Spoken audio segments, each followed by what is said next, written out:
As games become more complex, and the art form develops, you have many franchises that define the genre.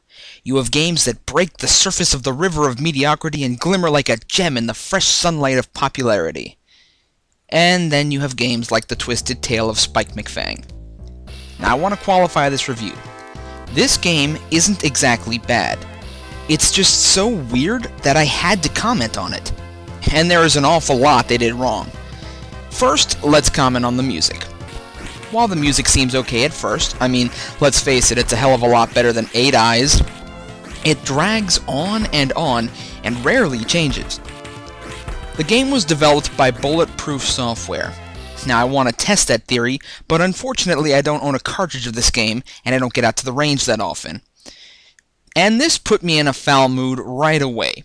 You press start, and it takes you to another title screen with no music where it tells you to press start again. And you know what's really stupid? It's not even the start button. You push A. So this game is your standard RPG affair. It takes heavy cues from Earthbound, Secret of Mana, and even Zelda: A Link to the Past. You start out on an island with your mentor, Professor Oak. Steam. You're Spike McFang, who is apparently an out-of-work magician who is also a prince. The two kingdoms of Dracuman and Vladivaria. Oh yeah, and there's also Batland. I mean, for crying out loud, they sure get to the point fast, don't they? So, you're trained by the spirit of Fighter Island, and you learn the various moves of the game. The jumping is odd. There's a slight delay after you land, so you can't quite hop around everywhere, but it's at least functional. Then, your primary move is the spin attack, which is the Y button. You can do a single spin, or repeatedly mash the button, which has a wider area of effect, but it makes Spike get dizzy and vulnerable for a second. Then there's the hat trick. Now this is easily the coolest move in the game. You throw your hat like a 16-bit oddjob. I mean, you have to hold down the Y button to charge the attack. That's what really kills it though. A uses cards, B jumps, and Y does both attacks? Did you forget that you had an X button here? Functionally, it's kind of like the boomerang from Zelda: A Link to the Past. You can toss it and then run around.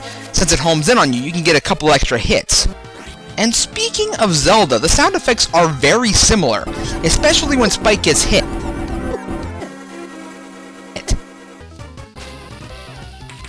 So, the first boss is just the cane the old man uses.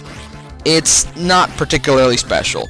You just smack it around with your hat trick. You can try to use your regular attack, but don't even bother. You won't connect a single hit. I mean, there's really not too much to say about this game. It's not bad, but it's extremely mediocre. The graphics and sound remind you of Earthbound. The attacks remind you of Zelda and the Secret of Mana. I mean, there's really nothing special except its ability to tick you off. Take this one part here. There's a segment here where you're going into a castle, but you can't get in there because it's locked. So the guy calls you and tells you that your pet off to the left of the door has what the key you need to get inside. So you go, and the pet, who suspiciously looks like a character from Fraggle Rock, says it was stolen by somebody to the right. So you go to the right, and bam, you're good. I mean, was that really necessary to send us in both directions? You're probably going to explore both directions anyways, but why make it a part of the game?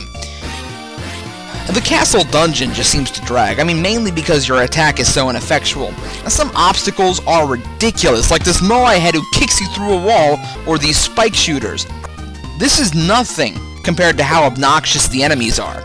You've got killer onions, these cat girls, these zombies who breathe fire? Wait a minute, zombies that breathe fire? Aren't zombies scared of fire? What the hell? And these tougher enemies are what finally made me have to stop. I mean, it took me this long to get to this part in the game, and nothing presented any kind of a challenge. Not even these enemies are not that tough. It's just they're impossible to hit. Take a look at this tarantula.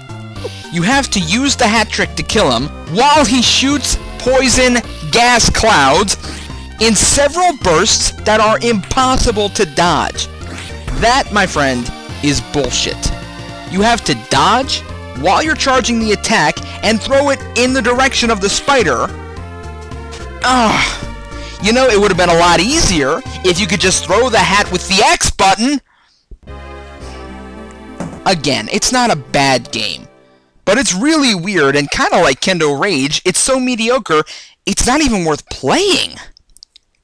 We're done with this.